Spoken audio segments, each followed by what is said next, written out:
Hello दोस्तों, सबसे पहले तो मैं आपको बता दूं, जो मैंने आज एक वीडियो बनाई थी कि कॉर्बेट में कुछ फॉरेन एजेंट्स हैं, कुछ सब नहीं, तो वो कौन लोग हैं जो एसोसिएशन के साथ नहीं जुड़े हुए हैं और जिनकी उम्र बहुत कम है, जो नए नए आए हैं इस बिजनेस में। कहीं किसी के अंडर में रह के काम कर लिया तो वो सोचते हैं कि हम अपनी प्राइवेट वेबसाइट बनवा लेते हैं, छोटी मोटी पैसे लेना शुरू कर देते हैं लोगों से और फिर ठगी स्टार्ट कर देते हैं। तो मेरी आज जो वो वीडियो बनाई थी उसके बाद में काफ़ी फ़ोन आए मेरे पास। मैं जो इसके सेक्रेटरी हैं एसोसिएशन के, जो एजेंट हैं, जो यहाँ पे यूनियन एसोसिएशन है कॉर्बेट, जो मीडिया प्रभारी हैं इसके एसोसिएशन के, उनसे भी बात हुई। तो उन लोगों ने मुझे आश्वासन दिया, उन लोगों ने मुझे पूरी बात बताई कि भाई कुछ नए नए लड़के आ रहे हैं जो एसोसिएशन के साथ जुड़े नहीं हो, वो फ्रॉड कर रहे हैं, लेकिन उन पर वो कार्रवाई कर रहे हैं। उनकी वो लिस्ट बना रहे हैं कौन कौन काम कर रहा है जो एसोसिएशन से नहीं जुड़ा हुआ। उन्होंने बोला कि वो जैद खान है जिसने पैसे मार रहा है लोगों के, उसके ऊपर भी सख्त कार्रवाई की जाएगी। तो मुझे काफ़ी अच्छा लगा उन्होंने बात करी। वैसे ऐसा बहुत कम होता है कॉर्बेट में, बहुत कम देखने को मिला है, लेकिन जब होता है तो बहुत बुरा होता है, बहुत अच्छा नहीं लगता ये सब चीज़ें। चलिए इस वीडियो को शुरू करते हैं। मैं ये बताना चाह रहा था कि कॉर्बेट नेशनल पार्क, जो ऑफिशियल कॉर्बेट नेशनल पार्क है, जो वन विभाग के अधिकारी हैं, कितने बड़े डिफॉल्ट कर रहे हैं वो मैं बताना चाहता हूँ दो चीज़ों में। फर्स्ट वेव आई थी कोविड की, फिर सेकेंड वेव आई थी कोविड की मई में, पिछले साल 2021 में। दोनों के पैसे आज तक रिफंड नहीं किए हैं, 2022 चल रहा है। अब जाकर न्यूज़ आई थी कि चीफ मिनिस्टर ने फाइल पर साइन कर दिया है कि जिन लोगों के कॉर्बेट ने बुकिंग कैंसिल कर दी थी कि भैया कोविड चल रहा है, पार्क को रोक दो, सफारी रोक दो, डिकाला का नाइट स्टे रोक दो, उनके पैसे तो वापस कर दो कम से कम। लेकिन इनके कान पे जू नहीं रहेंगी है।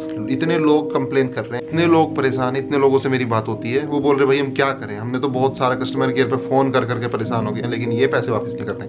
अब तक खैर आज 27 जनवरी है, आज तक कोई पैसे नहीं आए किसी के। होप कि जल्दी आ जाए। मेल आया था उनका कि अपनी डिटेल्स भेज दो, अब जाके मेल आया था और डिटेल्स भेज दी हमने, कहा सब जाके पैसे मिल जाएं। और दूसरी गलती ये क्या कर रहे हैं कि जब हम ऑनलाइन पेमेंट करते हैं, बुकिंग करते हैं सफारी की या नाइट स्टे की, तो जो हम पेमेंट करते हैं वो अटक जाता है पेमेंट गेटवे पे। वहाँ पे आ जाता है oops failed, your payment is failed. फिर हमें दोबारा से ट्राई करना पड़ता है, पूरा फिल करना पड़ता है और दोबारा से जो 6-7 हज़ार रुपये या जितने की भी बुकिंग होती है वो दोबारा से, दूसरी बार भी फेल, तीसरी बार भी फेल। आपको यकीन नहीं आएगा कि पिछले जब बार मैं डिकाला की बुकिंग कर रहा था, जो सेकंड वेव में कैंसिल हो गई थी, मई में जाना था मेरे को 2021 में, 7 बार बुकिंग की है, 7 बार। एक बार में 7,000 रुपये का पेमेंट था, 7 या 49,000 की बुकिंग स्टक हुई है 7 बार। जब हम पैसे वापस आते हैं, क्योंकि वो तो बुकिंग नहीं हुई, तो हमें ना वो ट्रांजैक्शन नंबर होता है वो नोट करवाना होता है कस्टमर केयर पे फ़ोन करके। तो पैसे वापस आते हैं, हर पैसे पे रिटर्न पे 100-150 रुपये काट लेते हैं।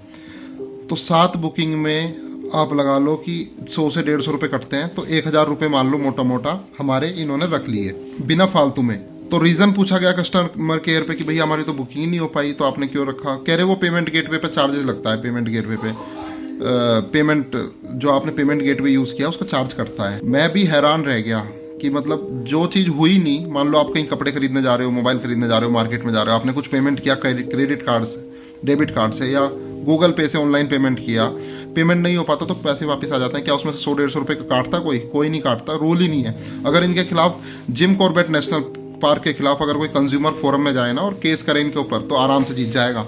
अभी भी मेरे पास पूरे सबूत हैं। और अभी इस बार मेरे दोस्त ने, जो सौम्यजीत सेन है कोलकाता से, उन्होंने बुकिंग की, तो उनकी 2 बार बुकिंग फेल हुई, तो दोनों बार पैसे वापस आए।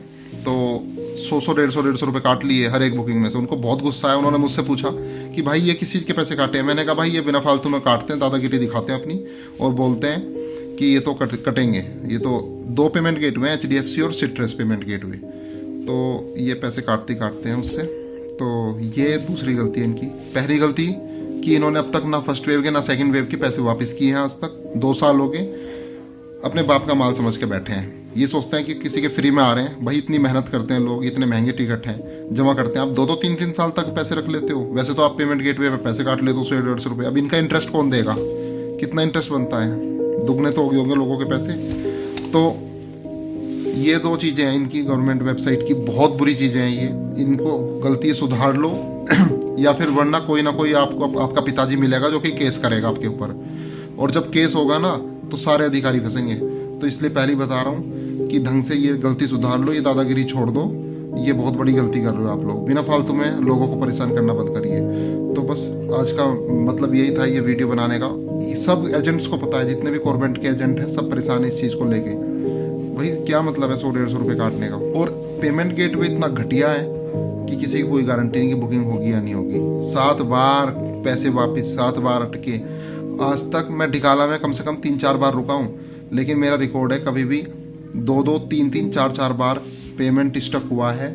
और जो बुकिंग 5 मिनट में होनी थी उसको 45-40 मिनट लगे हैं। रूम तो मुझे मिला ही नहीं है, आज तक रूम तो मिला ही नहीं है, सिर्फ इसी वजह से क्योंकि पेमेंट गेटवे में पैसे अटक जाते हैं। और पिछली बार मेरा दोस्त बंगाल से ट्राई कर रहा था, कोलकाता से, सोमेजीत जी, मैं यहाँ से ट्राई कर रहा था। उनके भी 7 बार टोटल स्टक हुए हैं पैसे। 3-4 बार मेरे हुए हैं, 3-4 बार उनके हुए हैं।